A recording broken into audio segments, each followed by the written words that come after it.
नाज़रीन, टंडो गुलाम हैदर भरिसां ॻोठ मीर मोहम्मद वरड़ में पोरियत भाई खान विघामल जो ख़ानदान पुरस्रार बीमारी में वकोड़ियल आहे। रिपोर्ट कर रहा है नूर हसन बागरानी।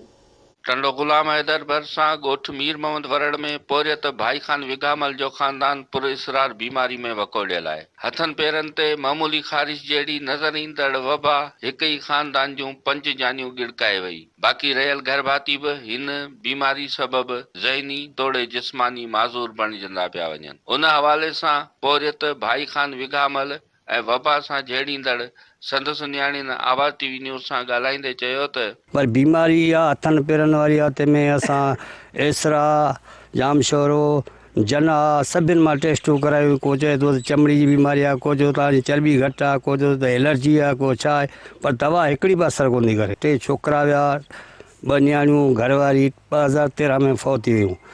इन करे असां गुज़ारिश कयूं था त का अहिड़ी सरकारी टीम मोकिली वञे जेका टेस्टूं थियनि त असांखे ख़बर पए त बीमारी कहिड़ी आहे, छा आहे, पोइ सरकारी तौर ते असांखे कराए वञे। असां वटि का शइ न, असां न माल आहे, न पैसो आहे, न कुझु कोन्हे। मुंहिंजो हथु कटिजी आहे, इन बीमारी में ई हथु कटियो आहे ऐं ॿी बीमारी का बि कान्हे का, इहा ई बीमारी मंज़ूर आहियां। मूं वटि का शइ बि कान्हे का, न को मुंहिंजो कार्ड बि ठाहे सघनि था, न कुझु। ऐं महिरबानी करे टीम माण्हुनि मुंहिंजी माना टेस्टूं वेस्टूं कराए वञनि। ऐं मुंहिंजूं 2 भेणूं आहिनि, हिकिड़ो पीउ आहे, हिकिड़ो चाचो आहे। ही बीमारी जेका हथनि पेरनि वारी आहे, सा 25-20 साल थी विया। हिन में पूरा 4 घर हिते आहिनि, 4 घर इन बीमारी में वतल, ॿार बच्चा मर्द औरतूं सभु इन बीमारी जो आहिनि। असीं ग़रीब माण्हू, असां अलो तलो सभु इन बीमारी ते खपाए छॾिया। माल रिज़क घर जा माना काठी विकिणी छॾिया आहिनि।